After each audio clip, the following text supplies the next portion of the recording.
नमस्कार बच्चों, देखिए अपन ने कल रक्त समूह के प्रकार पढ़े थे। 4 प्रकार का होता है। एक रक्त समूह ए, रक्त समूह बी, रक्त समूह ए बी, रक्त समूह ओ।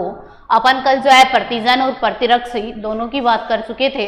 अर्थात अपन ने लिखा था कि रक्त समूह ए जो होता है उसमें ए प्रतिजन पाया जाता है और रक्त समूह बी जो है उसमें बी प्रतिजन पाया जाता है। रक्त समूह ए बी जो होता है उसमें दोनों प्रतिजन पाए जाते हैं। ए और बी दोनों प्रतिजन जो है रक्त समूह ए बी में पाया जाता है। आपसे प्रश्न पूछा जा सकता है कि ऐसे रक्त समूह का नाम बताइए जिसमें दोनों प्रतिजन पाए जाते हैं। आपको आंसर देना है रक्त समूह ए बी। और ऐसे रक्त समूह का नाम दीजिए जिसके अंदर दोनों प्रतिजन नहीं पाया जाता है, तब आपको देना है कि रक्त समूह ओ। देखिए रक्त समूह ए जो होता है उसमें एंटीबॉडी या प्रतिरक्षी जो होती है वो बी पाई जाती है, तो इसको अपन या तो एंटी बी लिख सकते हैं या स्मॉल बी से प्रदर्शित कर सकते हैं। रक्त समूह बी जो है उसमें एंटीबॉडी ए पाई जाती है, इसको अपन एंटी ए या जो है स्मॉल ए से प्रदर्शित कर सकते हैं। लेकिन रक्त समूह ए बी जो है उसमें दोनों प्रतिजन पाए जाते हैं परंतु प्रतिरक्षी एक भी नहीं पाई जाती है। तो आपसे प्रश्न पूछा जा सकता है कि ऐसा रक्त समूह कौन सा है जिसमें दोनों प्रतिरक्षी या कोई प्रतिरक्षी नहीं पाई जाती है। आपको आंसर देना है कि रक्त समूह ए बी जो है उसमें कोई प्रतिरक्षी नहीं पाई जाती है। रक्त समूह ए बी जो है उसमें कोई प्रतिरक्षी नहीं पाई जाती है परंतु ए और बी दोनों प्रतिजन जो है वो रक्त समूह ए बी में पाए जाते हैं। ओ जो होता है उसके अंदर दोनों प्रतिजन जो होते हैं वो एब्सेंट होते हैं। ऐसा कौन सा रक्त समूह है जिसमें दोनों प्रतिजन नहीं पाए जाते हैं या कोई प्रतिजन नहीं पाया जाता है? और कोई प्रतिजन नहीं पाया जाता है वो जो है रक्त समूह जो है ओ के अंदर नहीं पाया जाता है, लेकिन दोनों प्रतिरक्षियां पाई जाती हैं वो ओ रक्त समूह के अंदर पाई जाती है। तो आपसे क्वेश्चन पूछा जा सकता है, बोर्ड एग्जाम में कई बार पूछा गया है कि ऐसा रक्त समूह कौन सा है।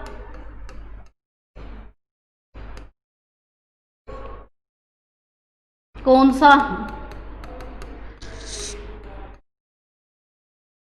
जिसमें दोनों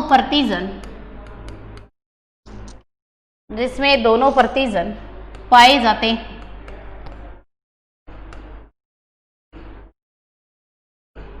देखिए ऐसा कौन सा रक्त समूह है जिसमें दोनों प्रतिजन पाए जाते हैं।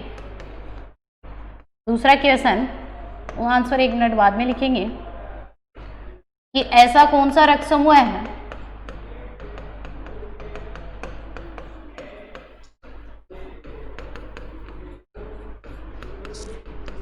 जिसमें दोनों ए एवं बी प्रतिरक्षी पाई जाती हैं।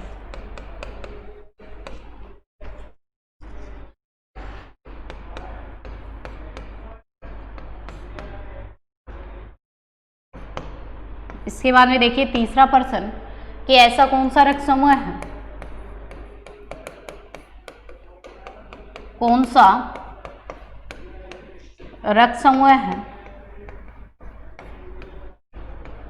जिसमें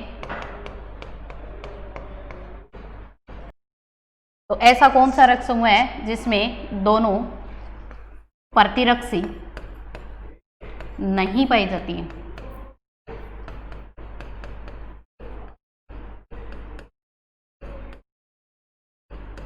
तो अपन को जो है 3 प्रश्न मैंने आपको दिए हैं कि ऐसा कौन सा रक्त समूह है जिसमें दोनों प्रतिजन पाए जाते हैं। दोनों प्रतिजन का मतलब है कि ए और बी दोनों प्रतिजन पाए जाते हैं और ए और बी दोनों प्रतिजन जिस रक्त समूह में पाए जाते हैं उस रक्त समूह को अपन कहते हैं रक्त समूह ए बी। रक्त समूह ए बी। देखिए ऐसा कौन सा रक्त समूह है जिसमें दोनों प्रतिरक्षी पाई जाती हैं। दोनों प्रतिरक्षी जो पाई जाती हैं वो पाई जाती है अपने रक्त समूह ओ के अंदर। रक्त समूह ओ, बोर्ड एग्जाम में क्वेश्चन पूछा गया है ऐसा कौन सा रक्त समूह है जिसमें दोनों प्रतिरक्षी पाई जाती हैं। आपको आंसर देना है रक्त समूह ओ। और दोनों प्रतिरक्षी नहीं पाई जाती हैं उसको अपन क्या कहेंगे, रक्त समूह ए बी। रक्त समूह ए बी। तो ए बी रक्त समूह के अंदर दोनों प्रतिजन पाए जाते हैं परंतु प्रतिरक्षी नहीं पाई जाती है, और रक्त समूह के अंदर दोनों प्रतिरक्षी पाए जाते हैं परंतु कोई प्रतिजन नहीं पाया जाता है। अर्थात ए और बी दोनों प्रतिजन और रक्त समूह के अंदर नहीं पाया जाता है। पिछली बार एक क्वेश्चन पूछा गया था कि सर्वदाता रक्त समूह कौन सा, सर्वदाता रक्त समूह कौन सा, और एक होता है सर्वग्राही, सबको रुधिर देने का जो काम करता है उसको अपन बोलेंगे ओ, जो सब समूह को जो है रक्त दे सकता है, इसलिए अपन कहेंगे रक्त समूह ओ जो है उसको सर्वदाता कहा जाता है, और रक्त समूह जो ए बी है उसको अपन क्या कहते हैं, सर्वग्राही कहते हैं। ये रक्त जो है सब ग्रुप से ए से बी से ए बी और ओ चारों रक्त समूह से रुधिर लेने का काम करता है, इसलिए इसको सर्वग्राही कहते हैं, और ये चारों रक्त समूह को जो है रुधिर देने का काम करता है, इसलिए इसको सर्वदाता कहते हैं। पिछली बार बोर्ड एग्जाम में प्रश्न पूछा गया था कि सर्वदाता रक्त समूह कौन सा है, आपको आंसर देना है रक्त समूह ओ, और सर्वग्राही रक्त समूह जो है वो ए बी। देखिए इसके बाद में अपन पढ़ेंगे, पहला था अपना एबीओ समूह, एबीओ रक्त समूह है, ये अपना कंप्लीट हो गया है कि इसके अंदर अपन ने 4 प्रकार के रक्त समूह पढ़ लिए हैं, रक्त समूह ए, रक्त समूह बी, रक्त समूह ए बी, रक्त समूह ओ, चारों जो है प्रकार आ गए थे, और इसको जो है कौन सा सर्वदाता है, कौन सा सर्वग्राही है, कौन से के अंदर कौन सी प्रतिरक्षी पाई जाती है, कौन से के अंदर कौन सा प्रतिजन पाया जाता है, ये बातें अपन कर चुके हैं। अब अपन दूसरे की बात करेंगे कि आरएस समूह, आरएस समूह, तो अपन ये कह सकते हैं कि प्रतिजन ए और बी दोनों की उपस्थिति एवं अनुपस्थिति के आधार पर जो है ए और बी दोनों प्रतिजन की उपस्थिति एवं अनुपस्थिति के आधार पर रक्त समूह को 4 भागों में बांटा गया है, और चारों प्रकार के रक्त समूह को अपन क्या कहते हैं, ए बी और रक्त समूह कहते हैं। बाद में देखिए ए और बी दो प्रतिजनों के अलावा एक तीसरा और प्रतिजन पाया जाता है, और वो पाया जाता है आरएस प्रतिजन, और इस आरएस प्रतिजन की उपस्थिति के आधार पर रक्त समूह जो होते हैं वो 2 प्रकार के होते हैं, उपस्थिति एवं अनुपस्थिति के आधार पर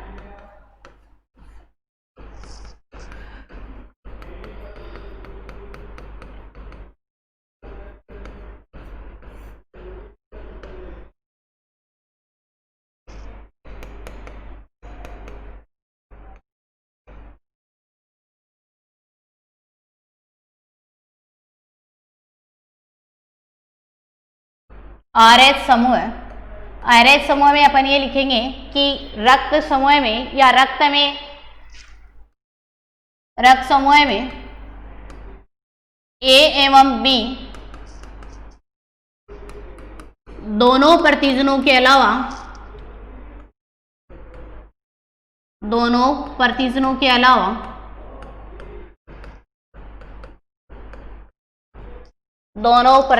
अलावा एक अन्य प्रतिजन पाया जाता है।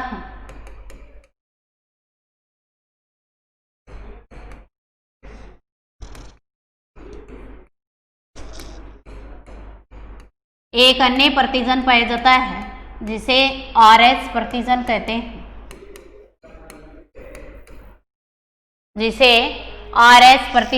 हैं,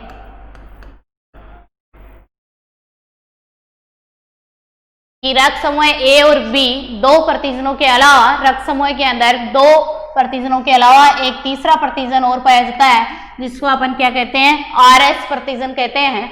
देखिए आरएस प्रतिजन की उपस्थिति एवं अनुपस्थिति के आधार पर जो है आरएस समूह 2 प्रकार का होता, आरएस समूह या आरएस रक्त समूह 2 प्रकार का होता है, 2 प्रकार का होता है। एक होता है आरएस धनात्मक और दूसरा होता है आरएस ऋणात्मक। तो अपने रक्त समूह के अंदर ए और बी 2 प्रतिजनों के अलावा एक तीसरा प्रतिजन और पाया जाता है, जिसे आरएस प्रतिजन कहते हैं, और ये आरएस प्रतिजन की रक्त समूह उपस्थिति और अनुपस्थिति के आधार पर 2 प्रकार का होता है। एक होता है आरएस धनात्मक और दूसरा होता है आरएस ऋणात्मक। देखिए इसको अपन लिखेंगे कि आरएस धनात्मक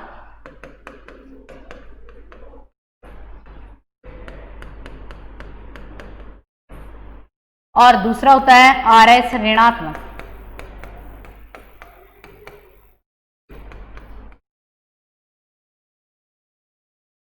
RS ऋणात्मक। रक्त समूह के अंदर अगर RS प्रतिजन पाया जाता है तो उसे RS धनात्मक कहते हैं। रक्त समूह में RS प्रतिजन पाया जाता या RS प्रतिजन उपस्थित होता है तो उसको अपन क्या कहेंगे, RS धनात्मक। तो रक्त समूह जो है वो RS प्रतिजन की उपस्थिति और अनुपस्थिति के आधार पर दो प्रकार का होता है, एक होता है RS पॉजिटिव और दूसरा होता है RS नेगेटिव या RS धनात्मक और RS ऋणात्मक। तो RS धनात्मक जो है इसमें RS प्रतिजन पाया जाता है और ये लगभग भारत के अंदर 85% जो लोग हैं वो RS पॉजिटिव होते हैं। 85% लोगों के अंदर RS पॉजिटिव रक्त समूह पाया जाता है और RS ऋणात्मक जो होता है कि ऐसा रक्त समूह है जिसमें RS प्रतिजन नहीं पाया जाता, RS प्रतिजन नहीं पाया जाता और RS प्रतिजन नहीं पाया जाता है तो उसको अपन बोलते हैं RS ऋणात्मक। देखिए ये जो है भारत के अंदर लगभग 15% लोगों के अंदर RS नेगेटिव जो है रक्त समूह पाया जाता है, RS पॉजिटिव जो है 85% लोगों के अंदर पाया जाता है। तो आपसे क्वेश्चन पूछा गया है कि विश्व के अंदर जो है कितने प्रतिशत लोगों के अंदर जो है RS पॉजिटिव रक्त समूह पाया जाता है, तो आपको देना है 80 से 85% और ऋणात्मक पूछे तो आपको देना है 15 से 20%। केवल भारत में पूछे तो आपको ये देना है कि भारत के अंदर 85% लोगों में RS पॉजिटिव रक्त समूह पाया जाता है और 15% लोगों के अंदर RS नेगेटिव रक्त समूह पाया जाता है। ये थे अपने रक्त समूह के दो प्रकार, जो एक एबीओ रक्त समूह था और दूसरा जो है RS समूह है। अब पढ़ेंगे अपन रक्त परिसंचरण तंत्र। इससे पहले रक्त के कार्य पढ़ेंगे। रक्त के कार्य,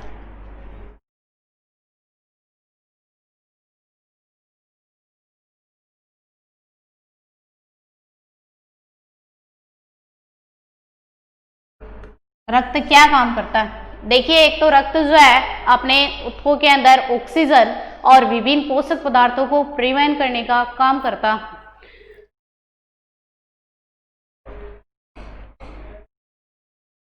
कि रक्त हमारे ऊतकों में या हमारे शरीर में विभिन्न पोषक पदार्थों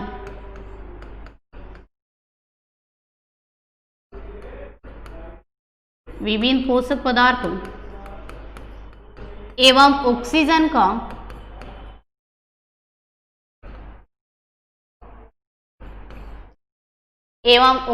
का परिवहन करने का कार्य करता।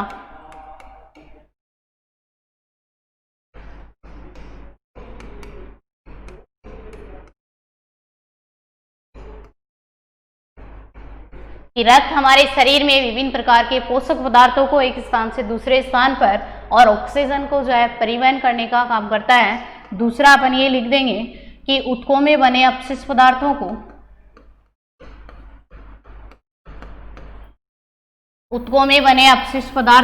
अपशिष्ट पदार्थ होते हैं जो बॉडी के लिए लाभदायक नहीं है,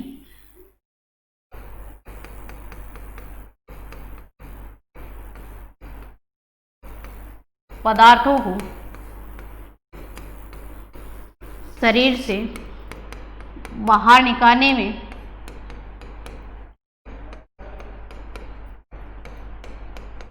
यह मदद करता। क्या लिख सकते हैं? यह ऊतकों में बने अपशिष्ट पदार्थों को शरीर से बाहर निकालने में मदद करते या मदद करता। शरीर के अंदर जो वर्ज्य पदार्थ बनते हैं, बेकार के पदार्थ बनते हैं, उनको अपन बोलेंगे अपशिष्ट पदार्थ और उनको शरीर से जो है बाहर निकालने में या उन वर्ज्य पदार्थों को जो है अपशिष्ट अंगों तक पहुंचाने का काम करता है, वो करता है रक्त। एक हमारे शरीर की पीएच को संतुलित बनाए रखने का काम भी रक्त करता है। शरीर की पीएच को संतुलित बनाए रखता, शरीर की पीएच को संतुलित बनाए रखता।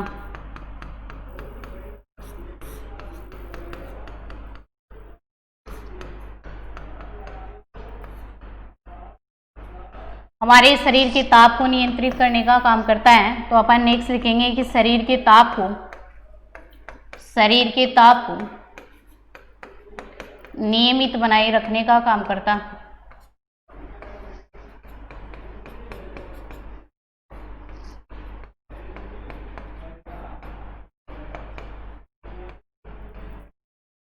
तो अपन ये लिख सकते हैं कि हमारे शरीर में विभिन्न पोषक पदार्थ में ऑक्सीजन का परिवहन करने का काम जो है रक्त करता है। शरीर के अंदर जो बेकार के वर्ज्य पदार्थ बने हैं उनको जो है उत्कों से अपशिष्ट अंगों तक पहुंचाने का काम रक्त करता है। शरीर की पीएच मात्रा को संतुलित बनाए रखने का काम जो है वो रक्त करता है। और नेक्स्ट अपन लास्ट पॉइंट दे सकते हैं कि शरीर के जो है तापमान को नियमित बनाए रखने का काम रक्त करता है। ये थे अपने रक्त के कार्य। अब अपन पढ़ेंगे रक्त परिसंचरण तंत्र।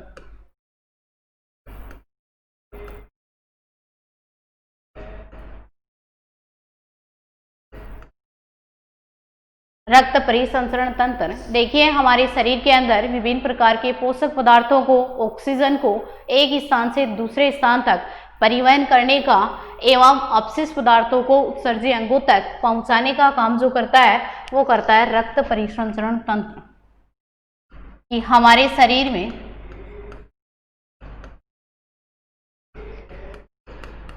ऑक्सीजन एवं विभिन्न पोषक पदार्थों को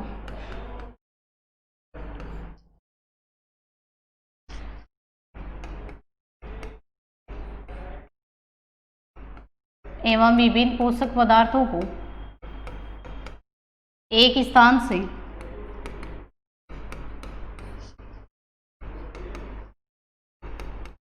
दूसरे स्थान तक पहुंचाने का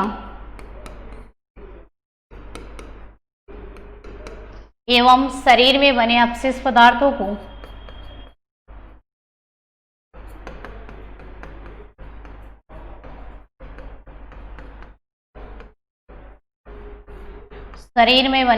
पदार्थों को अपशिष्ट पदार्थ जैसे CO2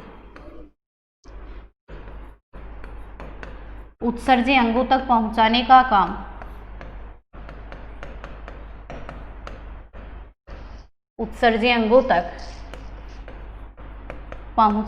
कार्य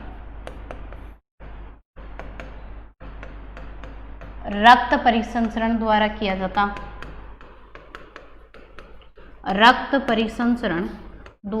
जाता। तो शरीर के अंदर जो है पोषक पदार्थों का, ऑक्सीजन को जो है एक स्थान से दूसरे स्थान पर या विभिन्न उत्कों तक पहुंचाने का काम रक्त परिसंचरण तंत्र करता है। शरीर में बने अपशिष्ट पदार्थों को, कार्बन डाइऑक्साइड को उत्सर्जी अंगों तक पहुंचाने का काम करता है रक्त परिसंचरण तंत्र। देखिए रक्त परिसंचरण तंत्र के अंदर अपन 3 प्रकार पढ़ेंगे, या ये पढ़ेंगे कि रक्त परिसंचरण तंत्र के निम्न भाग, रक्त परिसंचरण तंत्र में निम्न भाग आते हैं। 3 भाग पढ़ेंगे अपन। एक के बारे में अपन पढ़ चुके हैं, रक्त के बारे में, जो आपके रक्त 2 बार दे रखा है। एक जो है पहले दिया है रक्त समूह है, वो मैं आपको पढ़ा चुकी हूँ। यहाँ दिया है रक्त, जो अपन अध्ययन कर चुके हैं कि रक्त क्या होता है, क्या काम करता है, कितने रक्त समूह के प्रकार होते हैं, ये अपन अध्ययन कर चुके हैं। दूसरा अपन पढ़ेंगे रुधिर वाहिकाएं,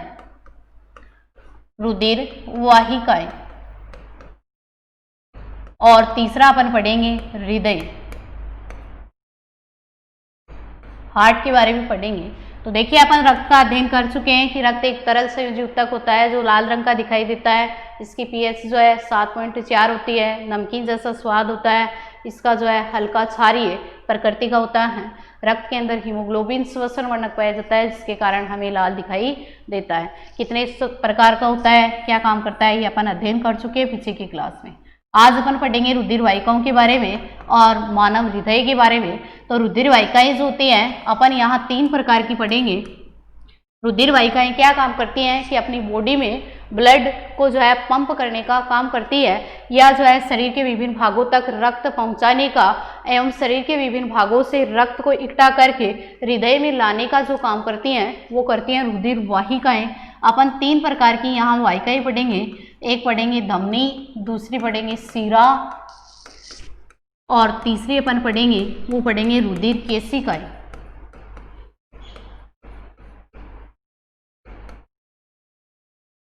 इसके बाद में अपन पढ़ेंगे हृदय के बारे में।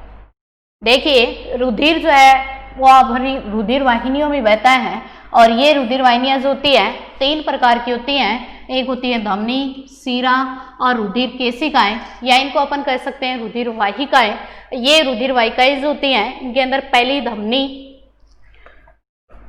धमनी जो होती है क्या काम करती है कि हमारे हृदय से रक्त को जो है शरीर के अन्य भागों तक ले जाने का काम करती है। यह वाहिनी रुधिर को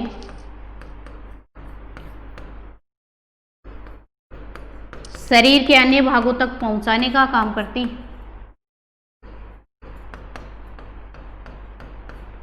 शरीर के अन्य भागों तक पहुंचाने का काम करती है कि हृदय से रक्त को लेकर के शरीर के अन्य भागों तक पहुंचाने का जो कार्य करती है वो करती है धमनी।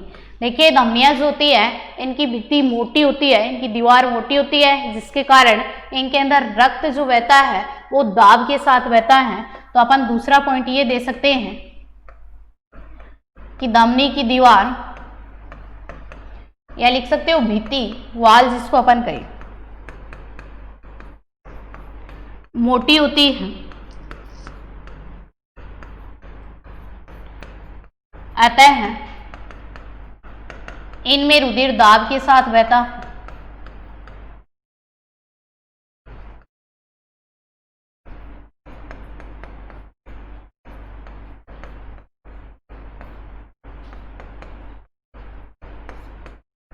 हृदय से जो है रक्त को लेकर के शरीर के अन्य भागों तक पहुंचाने का काम करती है वो करती है धमनी। धमनी की दीवार मोटी होती है और मोटी होने के कारण धमनी की दीवार जो है मोटी होती है, जिसके कारण धमनी में रुधिर जो है झटके के साथ बहता है, दाब के साथ बहता है। तीसरा अपन ये लिखेंगे कि धमनियां जो होती है उनमें शुद्ध रुधिर बहता, शुद्ध रुधिर जो है वो बहता है धमनियों में। और एक इसका अपवाद है वो है पल्मोनरी धमनी, पल्मोनरी धमनी या इसको फुफ्फुसीय धमनी भी कह सकते हैं, जिसके अंदर केवल अशुद्ध रक्त बहता।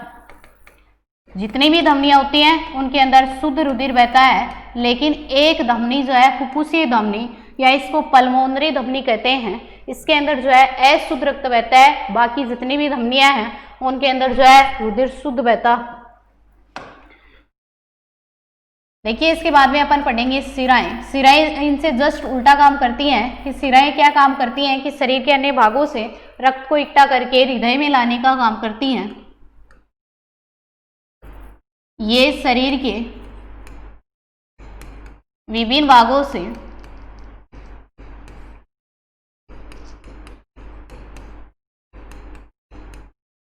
रक्त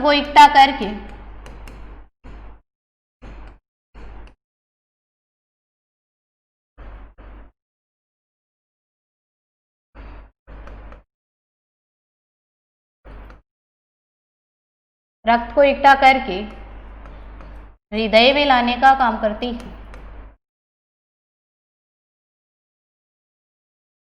हृदय में लाने का कार्य करती है। ये अपनी सिराएं जो होती हैं कि ये वाहिनियां शरीर के विभिन्न अंगों से रक्त को इकट्ठा करके हृदय में लाने का काम करती है, जबकि धमनी जो है शरीर के विभिन्न भागों को रक्त पहुंचाने का काम करती है। इसलिए अपन धमनी को वितरण वाहिकाएं कह सकते हैं और इनको क्या कह सकते हैं, संग्रह वाहिकाएं। सिराओं को अपन क्या कह सकते हैं, संग्रह वाहिकाएं। ये जो है रक्त को इकट्ठा करने का काम करती है कि शरीर के विभिन्न भागों से रक्त को हृदय में लाती है, इसलिए ये संग्रह वाहिकाएं होती। नेक्स्ट अपन ये कह सकते हैं कि सिराएं जो होती हैं इनकी दीवार पतली होती है। सिराओं की भित्ति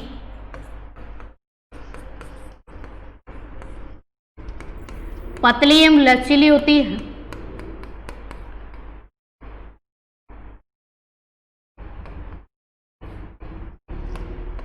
अतः इनमें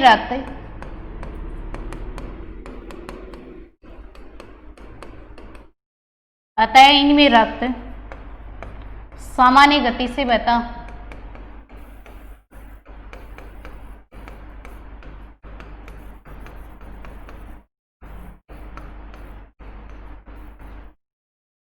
शिराएं होती हैं उनके अंदर अशुद्ध रुधिर प्रवाहित होता है, और एक इसका जो अपवाद है वो है पल्मोनरी शिरा, जिसके अंदर शुद्ध रुधिर बहता है। शिराओं के अंदर अशुद्ध रुधिर बहता है, परंतु इसका एक अपवाद है, वह है पल्मोनरी शिरा, और इसके अंदर, या इसको कह सकते हैं फुफ्फुसी शिरा, इसके अंदर केवल जो है शुद्ध रुधिर बहता है। तो आपसे प्रश्न पूछे हैं कि रुधिर एवं शिरा में, धमनी एवं शिरा में अंतर बताइए, तो आपको आंसर ये देना है कि शिराएं जो होती हैं शरीर के विभिन्न भागों से रक्त को हृदय में लाने का काम करती हैं, इसलिए ये संग्रह वाहिकाएं होती हैं, जबकि धमनियां जो होती हैं हृदय से रुधिर को शरीर के अन्य भागों तक पहुंचाने का काम करती हैं, इसलिए धमनियों को वितरण वाहिकाएं कहते हैं। शिराओं की दीवार जो होती है वो पतली एवं लचीली होती है, और अतः इनमें रक्त सामान्य गति से बहता है, और शिराएं जो होती हैं उनके अंदर अशुद्ध रक्त बहता है, लेकिन इसका एक अपवाद है, वो है पल्मोनरी शिरा, और उसके अंदर जो है शुद्ध रुधिर बहता है।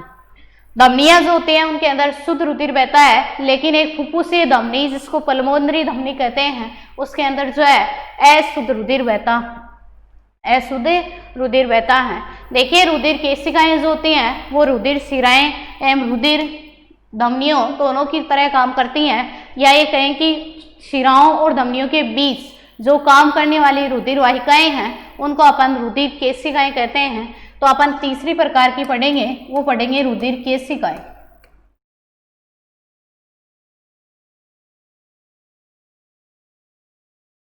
तीसरी प्रकार की होती है वो होती हैं रुधिर केशिकाएं। देखिए रुधिर धमनी एवं शिराओं के बीच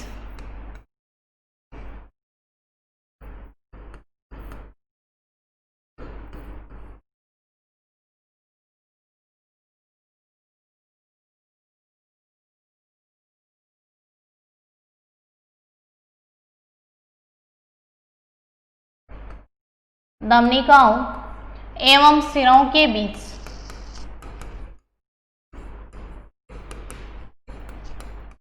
का कार्य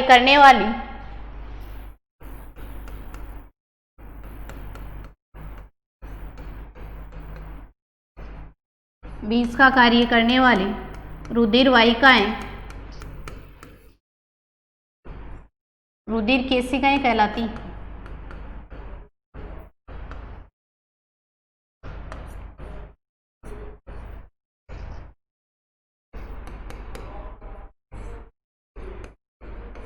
तो धमनी जो है वो हृदय से रुधिर को शरीर के अन्य भागों तक पहुंचाने का काम करती है, जबकि शिरा जो होती है शरीर के अन्य भागों से रक्त को हृदय में लाने का काम करती है। तो रुधिर ले जाने का और लाने का दोनों का जो बीच का काम करती है, धमनी और शिराओं के बीच में रुधिर का आवागमन करने का काम करती हैं, वो करती हैं रुधिर केशिकाएं। देखिए अपन नेक्स्ट पढ़ेंगे कि हमारा पेशीय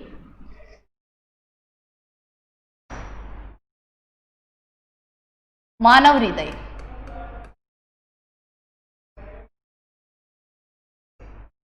देखिए मानव हृदय एक पेशीय अंग होता है, मांसल पेशी से बना हुआ होता है, कि यह मांसल पेशीय अंग है।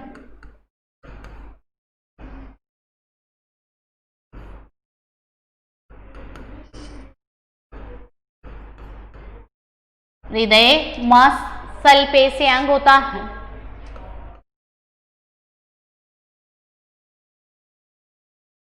हृदय का आकार बंद मुट्ठी के समान होता है।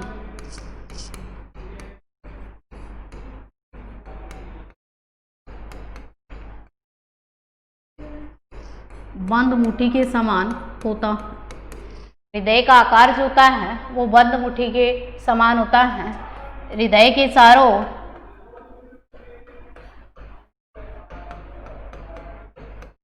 ओर एक आवरण पाया जाता है,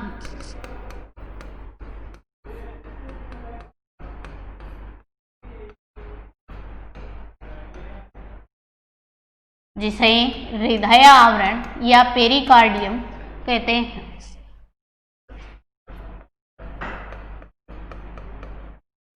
हृदय आवरण कहते हैं।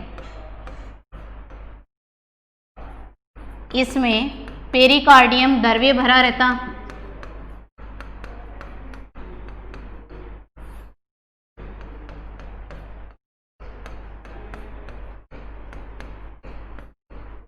इसमें पेरिकार्डियम द्रव्य भरा रहता है जो हृदय की बाह्य आघातों से सुरक्षा करता, जो हृदय की बाहरी आघातों से सुरक्षा करता।